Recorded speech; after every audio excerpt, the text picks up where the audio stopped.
they use that space really well. So they kind of just zigzag through there, and they have a lot of different scenes, but they said they changed a lot of stuff. Yet again, they're a great haunt. They retain a lot of actors, a lot of talent they've retained. So it's going to be a blast out there. Prices are $10. That's it. Now, they don't really offer a touch pass. They don't offer anything else. Just $10. Um, it's going to be awesome. Like, I'm going very soon. I think my wife and my kids, it'll be her first haunted attraction in a while. So I'm going to break her in the right way. We're going to get her out there or some other places. But it's going to be fun. Every time I go out there, the actors are super engaging. The costumes are pretty elaborate, and it's a smaller haunt. Lines can get long, but I mean, it's worth it. $10. It's just, you can't beat it. You just can't. So go check them out as well. Couple special mentions. I haven't had a chance to catch up with these guys yet, so I'm going to go off what happened last year. As places like Nightfall Haunted Territory. They've got the area out there at Lost Lakes. It's pretty dang cool. Like, they use a lot of like classical serial killers, and so they're going to be pretty intense on detail, and they've got a lot of space to utilize. So it's going to be a blast. Then another one I want to mention is Hex House too. Haven't had a chance to catch up with them, but went last year to Tulsa, went through that haunt, 2 or 3 times, because it always changed. Like, they always something. The actors came from a different area. Something always changed. Awesome haunt, very intense actors. I don't really know what to say. Lines can get long out there, and ticket prices I think are probably $27. Yeah, $27 and like $42 for like a speed pass, but well worth it. I mean, that haunt itself is so huge. It takes you, as far as, let's just get back a little bit, talk about time. Nightfall Haunted Territory took me about 30 minutes-ish to get through. It's a pretty long haunt. It's a lot of space. Hex House, if you get through all 3 haunts, they've got the Hex House, the West Side Grim, and they've got the Rise of the Living Dead, all 3 separate, but you kind of transition between them, and it took me 25-ish, 30 minutes to get through if you kind of pace your way through. Now, if you run through, I'm sure it's a lot shorter, but that's the thing. Don't run. There's probably signs posted somewhere. Yeah. Twisted Minds, as far as time-wise, took me, it's about 15, 20 minutes just to get through the haunt. Maybe a little more if the actors hold you up a little bit, which I don't mind at all.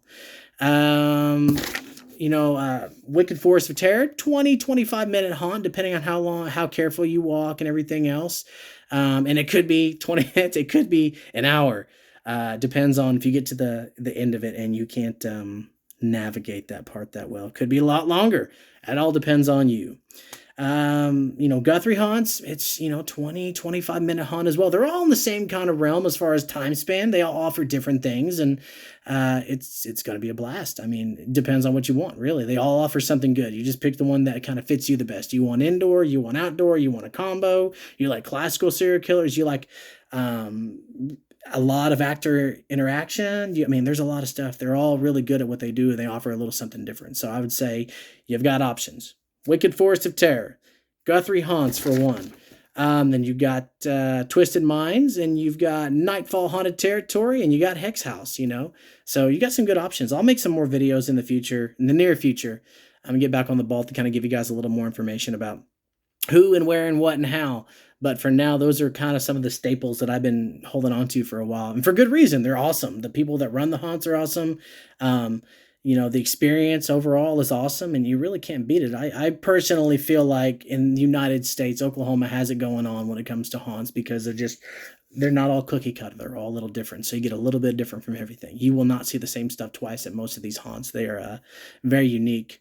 And whenever they get into their mode, all these guys, they really just own it. They own the space, and they control that space, and they do it very well. So I am going to cut this video off. I'm going to cut it short, but we'll come back. We'll revisit all these stuff again in a little more detail. Oh, last thing. Oh, almost forgot this. I had this question a few times from people, that you have family members that have medical conditions that may not be so, what's the word am I looking for? They may not deal with strobe lights or flashing lights also well. Unfortunately, most haunts do use an element of flashing light, which for your own safety, if you do have conditions like epilepsy, any type of seizure disorder, I would say that I would probably veer away from any of these haunts that utilize that, because it could be dangerous for you, right? And a lot of them do use that. But I will say that Guthrie offers a blackout night. Guthrie Haunts offers a blackout night sometime in November, I believe. So that's a good option for you. It's just one of those things, I would say that for your own safety, just don't go around the strobes. But there is an option in Guthrie and November, so check them out. All right, guys, we'll talk again soon.